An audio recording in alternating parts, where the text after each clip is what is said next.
Bonjour à tous, nous sommes le 2 février 2022. Merci de nous rejoindre pour suivre avec nous cette nouvelle édition dont tels sont les faits saillants de ce 15h. Une cérémonie de signature d'une convention de financement des logements sociaux au profit des militaires s'est tenue aujourd'hui. En nouvelles du monde, Amnesty International qualifie d'apartheid la politique d'Israël envers les Palestiniens. C'est ce que nous verrons en fin de journée. Bonjour et merci de nous accueillir chez vous. Et nous allons à Addis Abeba, la capitale de l'Éthiopie, où s'est ouvert aujourd'hui, mercredi 2 février, la 40e session ordinaire du Conseil exécutif de l'Union africaine. Mahmoud Ali Youssouf, ministre des Affaires étrangères de la coopération internationale et porte-parole du gouvernement, ainsi que la délégation qui l'accompagne, notamment l'ambassadeur de Djibouti en Éthiopie, M. Heibe, l'ambassadeur Ghele Idriss, directeur des relations multilatérales, M. Moussa Mohamed Omar, directeur de la communication au ministère des Affaires étrangères et de la coopération internationale, a pris part à cette session.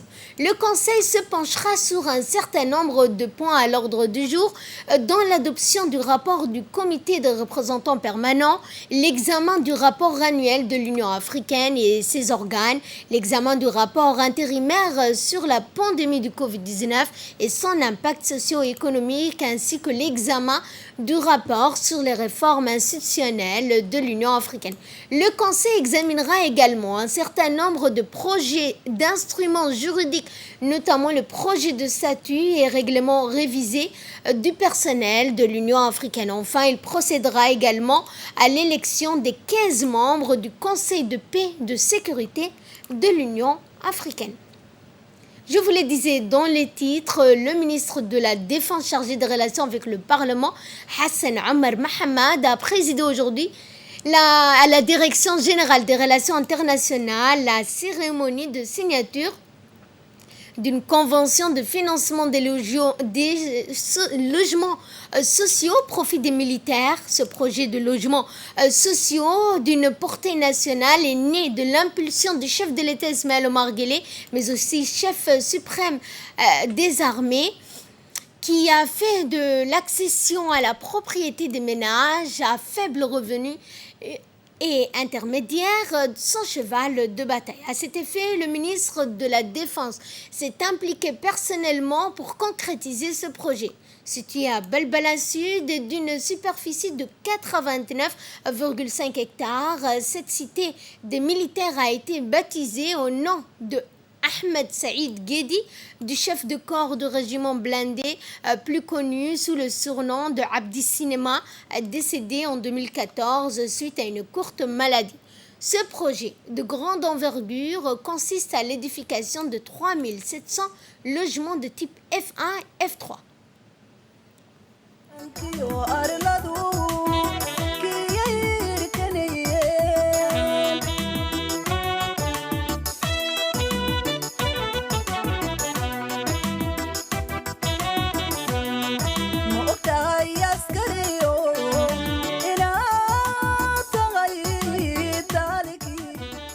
La première phase de 500 logements a été inaugurée le 15 juillet 2021 par M. Hassan Omar Mohamed, ministre de la Défense chargé des relations avec le Parlement. Aujourd'hui, cette convention tripartite impliquant les forces armées djiboutiennes, la BCI Mer Rouge, a pour but de parapher la deuxième phase de ce projet qui permettra à 700 familles militaires de se doter d'un toit. Les travaux de construction sont estimés à 12 mois à compter de la date de signature et le marché a été attribué à la société Turkersa. Cette phase sera suivie d'une troisième phase de 1000 logements pour atteindre progressivement les 3700 logements fixés. Notamment le ministre de la Défense chargé des relations avec le Parlement, Hassan Omar Mohamed, et le chef d'état-major général des armées, le général d'armée Zakaria Cheikh Ibrahim, après la revue de troupes, ont procédé à la signature de la convention. Dans cette convention tripartite des forces armées djiboutiennes ont été représentées par le colonel-major Mohamed Kayad Guelleh, sous-chef d'état-major de la Défense.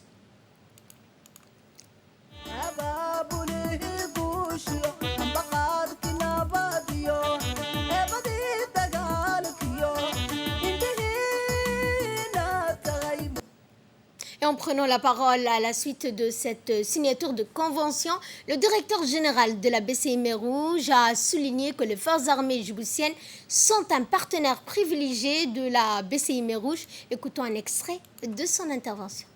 C'est un honneur pour moi d'être là ce matin et de participer aux côtés du ministre de la Défense, du général Zakaria, chef d'état-major de l'armée, des généraux et des officiers généraux, du directeur de la société ERSA, au lancement de la deuxième phase des travaux pour les logements sociaux des forces armées de Djibouti. La BCIMR, comme un arbre centenaire, puise ses racines dans le sol djiboutien. Et aujourd'hui, je veux, par ce programme, que ce sol djiboutien voit grandir les logements qui vont abriter les militaires qui servent avec courage et devoir la nation de Djibouti. Donc c'est un honneur immense pour moi de participer à ce programme. Nous avons beaucoup travaillé avec toutes les équipes de la BCIMR et nous en sommes extrêmement heureux.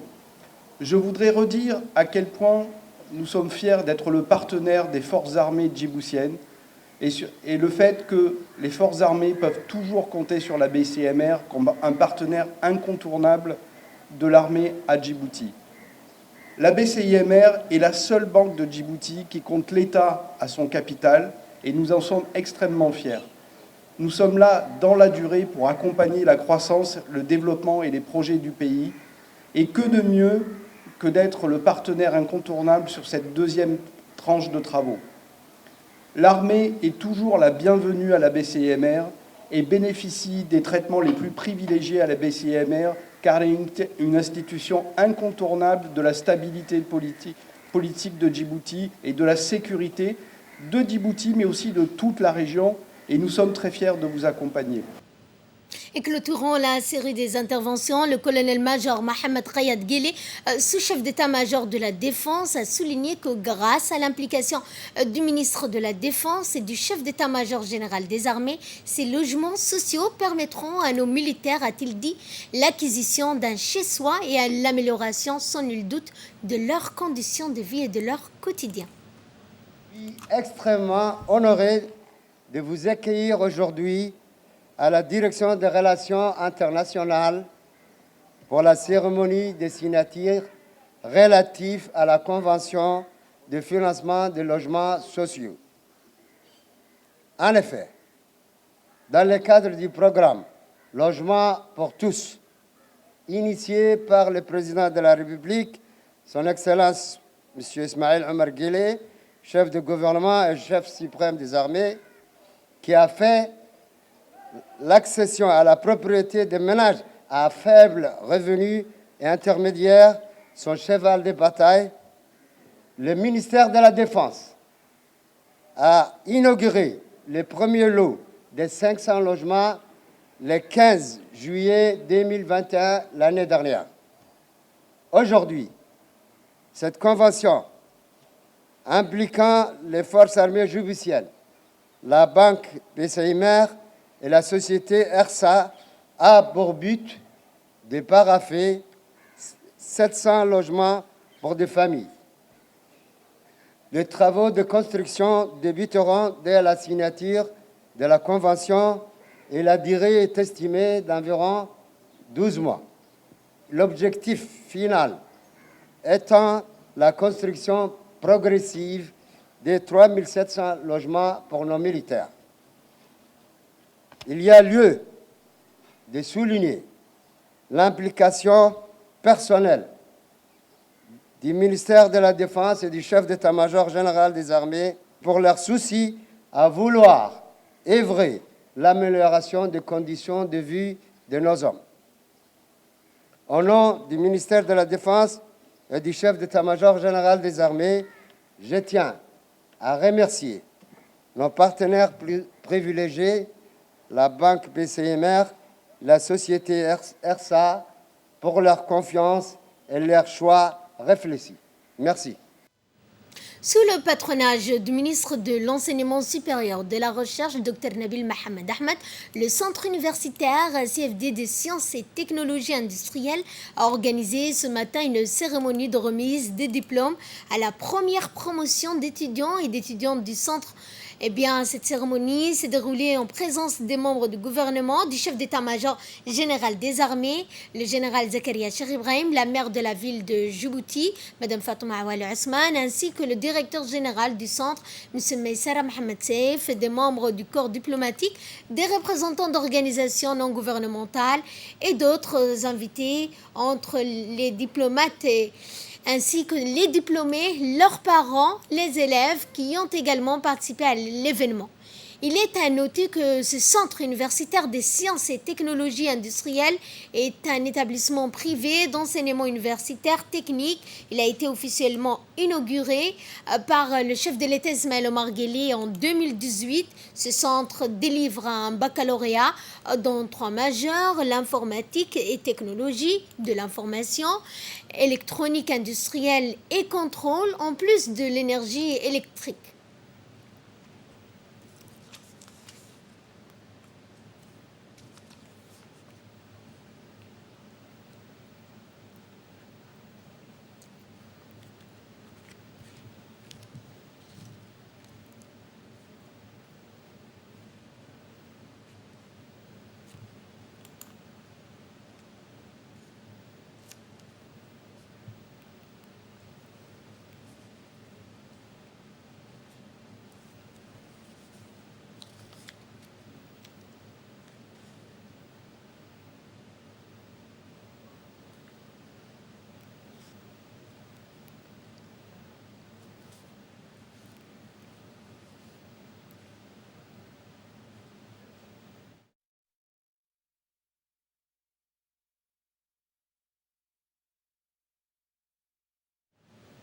Dans une allocution prononcée à cette occasion, le directeur général du Centre universitaire des sciences et techniques industrielles, M. Meissara Mohamed Seif, a souhaité la bienvenue aux membres du gouvernement tout d'abord et a souhaité notamment et a remercié les participants venus à cette cérémonie dédiée, a-t-il dit, à la remise des diplômes. Il a indiqué que cette remise des diplômes, la première promotion d'étudiants du centre, porte le nom de reconnaissance d'une nation. Il a également souligné que cette promotion est la première du genre dans l'histoire du Djibouti pour les bacheliers arabes, saluant les efforts déployés par le ministre de l'Enseignement supérieur et de la Recherche, Dr Nabil Mohamed Ahmed, pour promouvoir l'enseignement supérieur à Djibouti. Et quant au ministre de l'Enseignement supérieur et de la Recherche, Dr Nabil Mohamed Ahmed, il a prononcé un discours dans lequel il a félicité tout d'abord les étudiants, louant les efforts en cours de ces 3 années achevées. Le ministre a également saisi cette occasion pour rendre un hommage au rôle joué par le centre pour qualifier les jeunes dans divers domaines techniques qui leur permettra à l'avenir de s'engager dans le marché du travail. Nous l'écoutons. Un moment de fierté pour les diplômés, mais c'est également un moment de fierté pour leurs parents, comme autant de fruits des efforts consentis, mais également cette projection vers l'avenir. Je présente donc mes sincères félicitations aux lauréats de ce matin. Je voudrais également féliciter le directeur du centre, M. Meissara Mohamed Seif, qui a su en mettre en place, avec l'appui du gouvernement djiboutien et du Royaume d'Arabie Saoudite, à travers WAMI, l'ONG WAMI, ce centre de formation, ce centre universitaire des sciences et technologies, digne de ce nom, et nous l'avons vu à travers les images, de par ses équipements, ses enseignements, ses enseignants, que je tiens à féliciter parce que j'ai discuté avec eux plus de 3 fois et ils m'ont impressionné par leur connaissance et leur savoir et leur envie de transmettre leur savoir. Ces programmes de formation supérieure technique viennent renforcer la politique du gouvernement et la vision de notre président, son Excellence Ismaël Omar Guelleh, pour qui la formation technique et la maîtrise de nouvelles technologies sont un atout dans le développement de notre pays. J'ai eu également à constater par moi-même la qualité du travail, de l'initiative, des résultats des projets réalisés par les étudiants à l'issue de leur formation. Nous leur rendons, ainsi qu'à leurs professeurs, un très grand hommage. Je vous demande de les applaudir, s'il vous plaît. Tout cela repose sur des applications pratiques, répondant aux demandes du marché du travail avec une pointe d'innovation, par l'utilisation des applications numériques. Aux lauréats de ce matin, encore une fois, félicitations et bravo, au Bittawfiq, Inch'Allah. Dans l'actualité également, le secrétariat exécutif de gestion des catastrophes et des risques du ministère de l'Intérieur a organisé aujourd'hui au Sheraton Hotel une cérémonie de lancement des travaux de révision de la stratégie nationale pour la réduction des risques et des catastrophes ainsi que l'élaboration d'un plan d'action national 2022-2024. Le secrétaire général du ministère